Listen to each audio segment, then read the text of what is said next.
Jó, capítulo 4. Então respondeu Elifaz, o temanita, e disse: Se intentarmos falar-te, enfadar-te-ás. Mas quem poderia conter as palavras? Eis que ensinaste a muitos, e tens fortalecido as mãos fracas. As tuas palavras firmaram os que tropeçavam, e os joelhos desfalecentes tens fortalecido. Mas agora que se trata de ti, te enfadas, e tocando-te a ti, te perturbas. Porventura não é o teu temor de Deus a tua confiança, e a tua esperança a integridade dos teus caminhos? Lembra-te agora qual é o inocente que jamais pereceu, e onde foram os sinceros destruídos. Segundo eu tenho visto, os que lavram iniquidade, e semeiam mal, cegam o mesmo. Com o hálito de Deus perecem, e com o sopro da sua ira se consomem. O rugido do leão, e a voz do leão feroz, e os dentes dos leõezinhos se quebram. Perece o leão velho, porque não tem presa, e os filhos da leoa andam dispersos. Uma coisa me foi trazida em segredo, e os meus ouvidos perceberam um sussurro dela. Entre pensamentos vindos de visões da noite, quando cai sobre os homens. O sono profundo, sobrevieram-me o espanto e o tremor, e todos os meus ossos estremeceram. Então o Espírito passou por diante de mim, fez-me arrepiar os cabelos da minha carne. Parou ele, porém não conhecia a sua feição. Um vulto estava diante dos meus olhos. Houve silêncio, e ouvi uma voz que dizia: Seria porventura o homem mais justo do que Deus? Seria porventura o homem mais puro do que o seu Criador? Eis que ele não confia nos seus servos e aos seus anjos atribui loucura, quanto menos aqueles que habitam em casas de lodo, cujo fundamento está no pó, e são esmagados como a traça. Desde a manhã até a tarde são despedaçados, e eternamente perecem sem que disso se faça caso. Porventura não passa com eles a sua excelência? Morrem, mas sem sabedoria. Capítulo 5. Chama agora a alguém que te responda, e para qual dos santos te virarás? Porque a ira destrói o louco, e o zelo mata o tolo. Bem via o louco lançar raízes, porém logo amaldiçoei a sua habitação. Seus filhos estão longe da salvação, e são despedaçados as portas, e não há quem os livre. A sua messe, o faminto a devora, e até dentre os espinhos a tira, e o salteador traga a sua fazenda. Porque do pó não procede a aflição, nem da terra brota o trabalho. Mas o homem nasce para a tribulação, como as faíscas se levantam para voar. Porém eu buscaria a Deus, e a Ele entregaria a minha causa. Ele faz coisas grandes e inescrutáveis, e maravilhas sem número. Ele dá a chuva sobre a terra, e envia água sobre os campos, para pôr aos abatidos num lugar alto, e para que os enlutados se exaltem na salvação. Ele aniquila as imaginações dos astutos, para que as suas mãos não possam levar coisa alguma a efeito. Ele apanha os sábios na sua própria astúcia, e o conselho dos perversos se precipita. Eles de dia encontram as trevas, e ao meio-dia andam as apalpadelas como de noite. Porém ao necessitado livra da espada, e da boca deles, e da mão do forte. Assim é a esperança para o pobre, e a iniquidade tapa a sua boca. Eis que bem-aventurado é o homem a quem Deus repreende. Não desprezes, pois, a correção do Todo-Poderoso. Porque ele faz a chaga, e ele mesmo a liga, ele fere, e as suas mãos curam.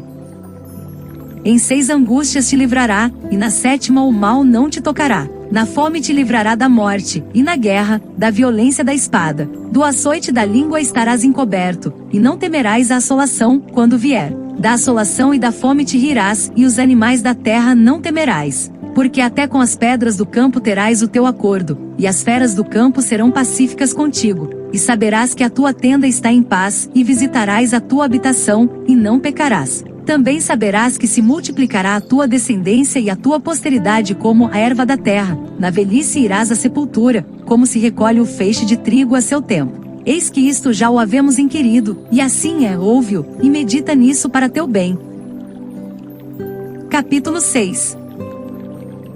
Então Jó respondeu, dizendo: se a minha mágoa retamente se pesasse, e a minha miséria juntamente se pusesse numa balança, porque, na verdade, mais pesada seria, do que a areia dos mares. Por isso é que as minhas palavras têm sido engolidas. Porque as flechas do Todo-Poderoso estão em mim, cujo ardente veneno suga o meu espírito, os terrores de Deus se armam contra mim. Porventura zurrará o jumento montês junto à relva? Ou mugirá o boi junto ao seu pasto? Ou comer-se-á sem sal o que é insípido? Ou haverá gosto na clara do ovo? A minha alma recusa tocá-las, pois são para mim como comida repugnante. Quem dera que se cumprisse o meu desejo, e que Deus me desse o que espero. e que Deus quisesse quebrantar-me, e soltasse a sua mão, e me acabasse. Isto ainda seria a minha consolação, e me refrigeraria no meu tormento, não me poupando ele, porque não ocultei as palavras do santo. Qual é a minha força, para que eu espere? Ou qual é o meu fim, para que tenha ainda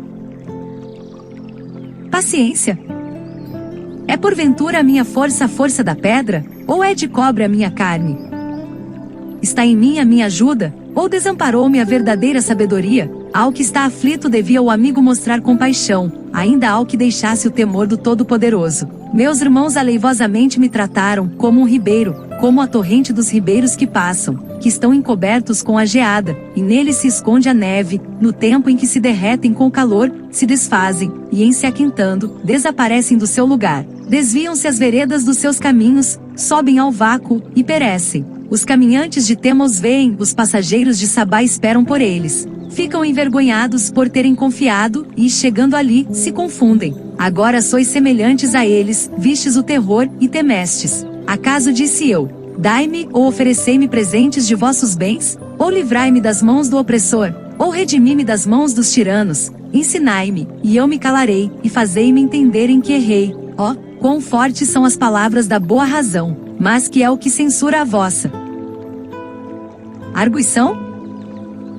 Porventura buscareis palavras para me repreenderdes, visto que as razões do desesperado são como o vento, mas antes lançais sorte sobre o órfão, e cavais uma cova para o amigo. Agora, pois, e sois servidos, olhai para mim, e vede se minto em vossa presença. Voltai, pois, não haja iniquidade, e tornai-vos, digo, que ainda a minha justiça aparecerá nisso. Há porventura iniquidade na minha língua? Ou não poderia o meu paladar distinguir coisas iníquas?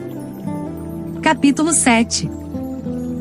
Porventura não tem o homem guerra sobre a terra? E não são os seus dias como os dias do jornaleiro? Como o servo que suspira pela sombra, e como o jornaleiro que espera pela sua paga, assim me deram por herança meses de vaidade, e noites de trabalho me prepararam. Deitando-me a dormir e então digo, quando me levantarei? Mas comprida é a noite, e farto-me de me revolver na cama até a alva. A minha carne se tem vestido de vermes e de torrões de pó, a minha pele está gretada, e se fez abominável. Os meus dias são mais velozes do que a lançadeira do tecelão, e acabam-se, sem esperança. Lembra-te de que a minha vida é como o vento, os meus olhos não tornarão a ver o bem. Os olhos dos que agora me veem não me verão mais, os teus olhos estarão sobre mim, porém não serei mais. Assim como a nuvem se desfaz e passa, assim aquele que desce à sepultura nunca tornará a subir, nunca mais tornará à sua casa, nem o seu lugar jamais o conhecerá. Por isso não reprimirei a minha boca, falarei na angústia do meu espírito, queixar-me-ei na amargura da minha alma.